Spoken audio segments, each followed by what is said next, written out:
That's a very karaoke-y song. We do I like love that song. Boston, More Than a Feeling.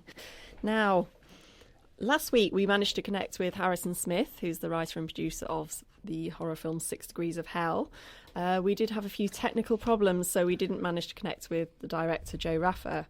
But on the end of the line now, we should have Joe with us. I'm waiting for Harrison to dial in, so we should get Joe at least. So, Joe Raffa, are you there? Hey, how's it going, guys? Hey, yay, success. You. And I think Harrison Smith has dialed in too, so he's here with us as well. Harrison Smith, are you there? I am here. Yeah, we've got 2 this week. that We're doing well. Well, there's actually 5 of us in the studio here. There's myself, Jack Harrison, Emily Brown, Lily Bell, and Ben Steele. So welcome to the show. I'm a party now. It certainly is. So, Joe, we did get to speak to you last week. Your experience with directing 6 Degrees of Hell and how you got involved. Oh, it was great. It was such a fun shoot and a fun experience. And I connected with Bruce for Harrison after each of us have completed our first feature films. And it was actually a blessing because it turned out to be a great project with great people. And it was a hell of a time. Awesome. Excellent. So, now, how am I going to say this? You're actually quite young, aren't you, in the world of directors? Joe. Harrison, yes, I know you're kind of, quite young as well. Joe's just slightly. Oh, I know. Well, look, I mean, I don't know if you probably didn't hear them a minute ago talking about 30-somethings being oldish, but I was kind of taking that to heart a little bit myself, being the oldest member of the American Dream Team. But... So tell us, Joe, how old are you exactly? I will be 22 in May. You're the same age as me. And you've achieved so much more than I have. So that's awesome. I mean, that's pretty amazing to be directing a film with, you've got your veteran actors such as Corey Feldman. I mean, it must have been just so amazing to be doing something like that and to be starring in the film as well. Yeah, I definitely got lucky. There's a lot of hard work and opportunity struck at the right time, but I was very fortunate to be in this position.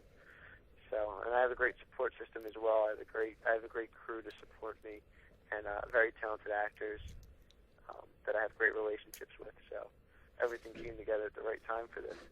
Awesome. So you've done one other film before 6 Degrees of Hell. How did you? Because I heard Harrison last week was telling us how you directed it, acted in it, written in it, did everything, and it's and he said it was a fabulous piece of work. So how did you? I mean, for anyone out there who wants to make a film, wants to do what you're doing, I mean, what advice would you give? The hardest step is just taking the chance to do it. Mm-hmm. That's all you have to do. Is you have to have the confidence in yourself, and you have to be able to not worry about embarrassing yourself or what other people are going to think. You just have to trust yourself and go out there and do what you believe.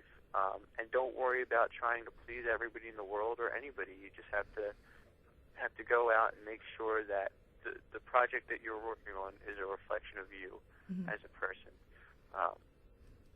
And if you do that and you're fearless, then something great will come of it. So. Oh, excellent advice. It is. You're not trying to say that a reflection of you that you're really, really scary, because we've seen the trailer for this film. It made our Lily in the studio jump just watching the trailer. Can't handle it. Last week she was laughing because she was watching it on her phone. That was Chloe. Chloe, sorry. Not Lily, Chloe. And she shot back out of fear of just simply the trailer. Well, I'm glad to hear that. Very glad to hear that. Yeah, I guess if a scary film isn't scary, then it's not. It's also going to be very fun. Very, very fun. Yeah, but what we learned last week, it's scary and intelligent all at the same time. With lots of positive, strong girl characters in there. Right, we want the audience to think at different levels. You know, definitely a smarter horror film than the public's used to, which is something we're really proud of. Yeah, you should be. I mean, that's the thing nowadays. If you're going to do horror, because I mean, you've had the obviously very popular ones recently. Like we were talking about last week about Paranormal Activity and those sorts of films. But I mean, but they are a little bit more intelligent, and the Saw films. But I don't know. You can see they rather than just being purely blood, gore, horror. You know, you want to make the audience think as well. I mean, I know that's why the early Saw films did so well, because they actually had some kind of degree of underlying plot, which wasn't just we're going to stick someone in a blender. Oh dear, I think you've just given them an idea for their next film. Oh, sorry. So that's a very good thing, and I mean, I'm looking forward. Even I'm not a horror film fan at all, but I am looking forward to seeing it, because just purely, you know, just to check it out and see what you guys have done with it, because all you do is sing its praises. So I'm sure it'll be excellent. Right. Well, something about me is I never envisioned myself directing horror. Yeah. But when I read the script, you know, the story was compelling enough for me to want to do the project, and that, you know, Harrison did a great job with the writing and creating great characters that I think people are going to really care about. So that's where the movie transcends the horror genre, I think. That's great. So what I tend to do, because I don't like watching horror so much, I'll be the person to go on the Internet Movie Database and read the synopsis. So I get the story, but I don't have to watch the horror. You're going to have to watch the film wherever you are. You know you'll be finishing uni in the summer. I'll have to watch it. I'll let you know how much it terrified me. That's excellent. So how long have you been interested in making films, Joe? As far back as I can remember, I always wanted to act, and at least on the stage when I was young, probably around 6, 7 years old. But then I realized that I want more control over what I'm involved with, and then I realized I like to tell a lot of stories. I used to write when I was younger, and eventually discovered that I want to tell stories with, you know, moving pictures. I just love film because there's just so many ways to manipulate, you know, reactions and get what you want, you know, through the edit, through the performances, through the score, through the writing. There's just so many different levels that you're working with. It's great.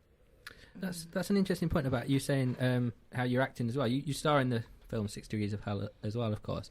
How difficult do you find it to both act and direct? I mean, that must be a lot of time and effort, and difficult to sort of spread your responsibilities. Yeah, I mean, acting or directing by itself takes a great level of consciousness, but when you do both at the same time, it's definitely more difficult. I don't think that I want to, you know, star and direct in every movie I produce, because it is taxing, and you want to be fair to the other actors in the scene, because, you know, you want to be in the moment yourself, but at the same time you have to be attentive to their needs and making sure that they're getting what they want from, you know, you as a director. But if it was too difficult where the final product suffers, then you definitely shouldn't do it. But you know, if you can manage it and maintain it, and if there's, you know, more to gain from you doing it than you not doing it, you should obviously go for it. My first film, I wanted it to be a vehicle for myself, so I wanted to explore acting and directing and editing, so I was able to, you know, try my hand in all that. It worked out really well. Yes. But I do prefer to just direct or to just act rather than directing and acting at the same time. Do you think in the future you'll do more acting or directing? Which way are you sort of leaning at the moment, do you think, or do you not know? Directing's my passion. Yeah. But I do want to be an action star at one point. Oh, you've got to do at least one action movie. You have to jump off a burning building or walk away really slowly from an explosion. Yes. I suppose the question is, though, do you take direction well if you're an actor and a director? If there is a director telling you to do something and you think, no, that doesn't work. Are you just going to sit there and take it? Once you're on set and you're an actor, you have to just be an actor. You can't, well, you have to know your place and know who's in charge. I was in a couple movies this year where I was just acting. And I think because I know the places directors are, where they're trying to go, how they're trying to talk, then I get where they want me to go faster, but I don't. I would never question their authority or try and do something, because then you lose your job. Yeah. So it's given you actually more of an understanding of how each role works when you're trying to put a film together. So rather than obviously you feeling that, oh, actually I have some ideas here, and you think no, this is your vision, so you focus on that. So it's good. It's given you more of an understanding for that. That's great. I've got a question that is really for both of you, Harrison and Joe. I think we've all followed you on Twitter, have we? I think we're all following 6 Degrees of Hell on Twitter, or at least our radio show pages. And your page seems to be very active. Is that actually? Are you responsible for that? Are you the ones who are actually controlling that, or someone else within the crew? I'm controlling that, but right. Joe will also chime in, and also as well, we will have our line producer Chuck Stone and a couple people when they come on, they have access to the account, but predominantly I'm the one who's controlling the content on the Twitter, just to keep everything fresh. We're constantly posting photos. We'll join in on some of the name this or finish complete this kind of game, just to interact. We just don't want to just be posting, here's a link to our trailer, here's a link to our trailer. Yeah. Exactly. Well, if that's the case, then figure out a spam bot and just put it on there and the hell with it. And also, like, whenever you come up on the feed, you might post his trailer 2 months later. Oh, we've just updated this, and this, but it keeps everyone. It's like, oh, right. 6 Degrees of Hell has tweeted, so it keeps it. It's almost subconsciously in your mind when it keeps popping up on your Twitter feed, which is a good thing. I mean, I thought you were very entertaining the other day when you one of the trending tweets, things you don't say on a date or something. I can't remember. We were trending. No. So there was a trending topic. Trends? People are trending us? We'll do our best. We'll work on that, yeah. But you were like, I tried starting a trend. I just started my own personal Twitter yesterday. Hey, well, congratulations. Get into the Twitter world, so I'm going to try and start the 6 Degrees of Hell trend. Well, we'll definitely give you a hand. Me and a group of friends started trending things, tried to start trending things before. It takes more than about 6 people. Right. Yeah. I mean, we feel good. We just crossed the threshold into 1,200 followers. So that's great. I mean, that's not bad without considering we don't have a staff. We're doing this all on our own. We're hustling. I mean, even our Facebook, we keep it up to date, and we get rid of the spam and the follow me please or be a believer, that kind of crap. We get rid of all that. Oh yes. But, I mean, you have got a lot of followers. I mean, not followers. What are they called on Facebook? I don't even follow anymore. Fans. Likes on Facebook. I mean, you've got over 100,000. Yeah, you've definitely got a following. We have about 101,000. Yeah. 101. Wow. I mean, that's. Well, we have 90. We're not too far behind. We're coming. We're catching up. We're catching up slowly. But I mean, it's a little tough. I mean, Joe also has a website for his first film, You'll Know My Name, and oh yes, is that it's just. Would we be able to access that film? Is it on his website? We can get a hold of it somehow. Well, the film will be released in May on iTunes and different DVD, reachable avenues. So very excited about that. But because when I was searching, because last week when I was making the slideshows for the YouTube page, I was looking up pictures and everything, and I could see the poster for You'll Know My Name, and it looked. And I had a look. Did a bit of research on it. It looks really good, and obviously it was praised a lot last week. It's just a great film. Exactly. Yeah, you were very positive about it.